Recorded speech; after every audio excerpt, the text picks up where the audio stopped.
Hey guys, I am Heidi Hill, owner of White Stag Wellness, licensed professional counselor in Arizona. I am coming to you with another mindfulness video. You may have noticed that I have a few of these up. I really do believe these are the foundation of so many skills, so empowering and quick results, which is something that I think all of us most of us are looking for, is how can I help myself quickly? I want to feel better. So here we are, another mindfulness video. Today I am going to talk about the essence of what mindfulness is, specific to non-judgmentalness. Okay, so I'm going to give you a rundown of the core elements of what mindfulness is about and some ideas of how it could be beneficial to put into your daily practice.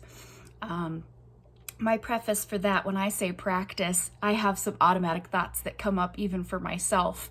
So I want to just let you know that by practice, I mean literally 60 seconds a day could be life-changing, okay, and set a huge snowball down a hill in motion for you, okay? So we've all got 60 seconds, even if you're doing this check-in for yourself while you're getting dressed, okay? So the core of mindfulness. I'm going to go over each of these segments in different, separate, more detailed videos, but for the purpose of today, I wanted to focus on why mindfulness is so important as far as being non-judgmental and what that means. So mindfulness, again, is just being fully present and aware in the present moment, okay? Fully aware in the present moment. We are not trying to force anything, change anything, exclude anything. Mindfulness is not the absence of anxiety, the absence of pain, the absence of peace. A lot of us, even teachers sometimes, can come from a perspective that we're not doing it right which is just not true. So know that however you show up, be authentic, show up as you show up, and practicing awareness is the essence of mindfulness. I cannot emphasize that enough.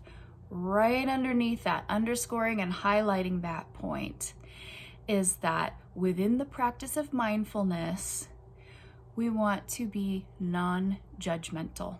Okay, and there's a couple of reasons for this.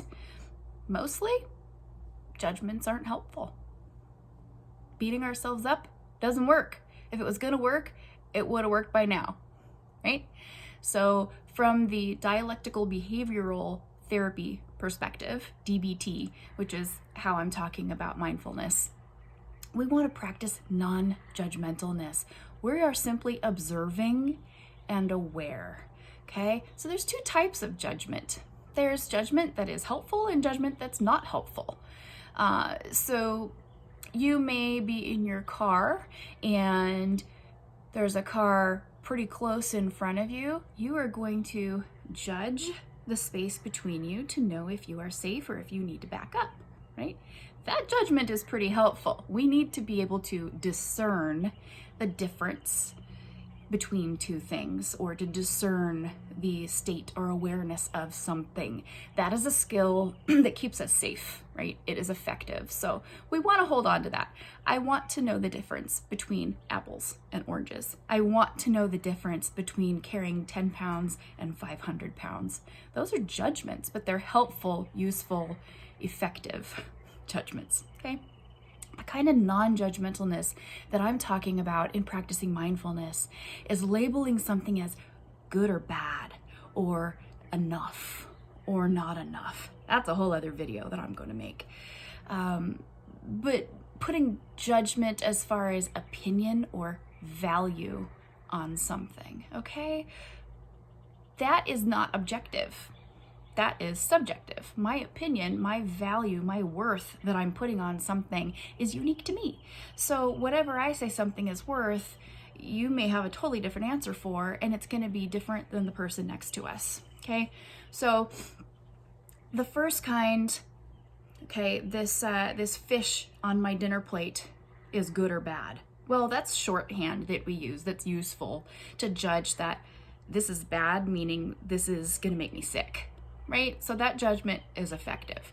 Saying this fish is bad, meaning I just don't like it, but it could be your favorite thing, isn't a helpful, effective statement. That's just my opinion.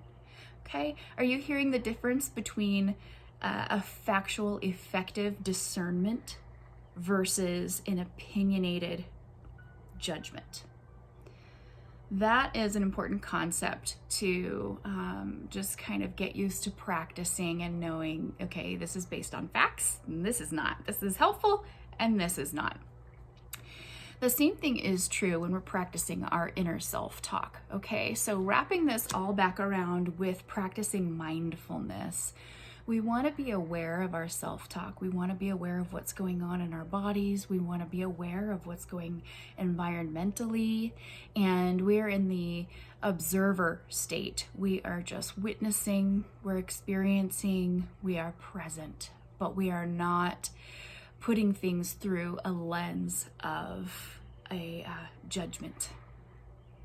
Okay, let me know if this is helpful for you. If you would like more information, more clarity, more detail, it's just really important for us to know that there is no wrong way to practice mindfulness. Mindfulness, as I said, is like yoga or any other helpful, healthy practice. It's a practice. It's an ongoing thing. It's an intentional practice. So we want to just get used to being aware and not judging ourselves for not being enough or for not doing it correctly. Let me know your thoughts. I'm interested to hear what you think about mindfulness and being non-judgmental.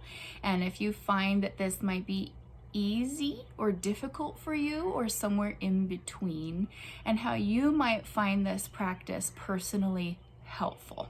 Okay, thanks so much. Take care.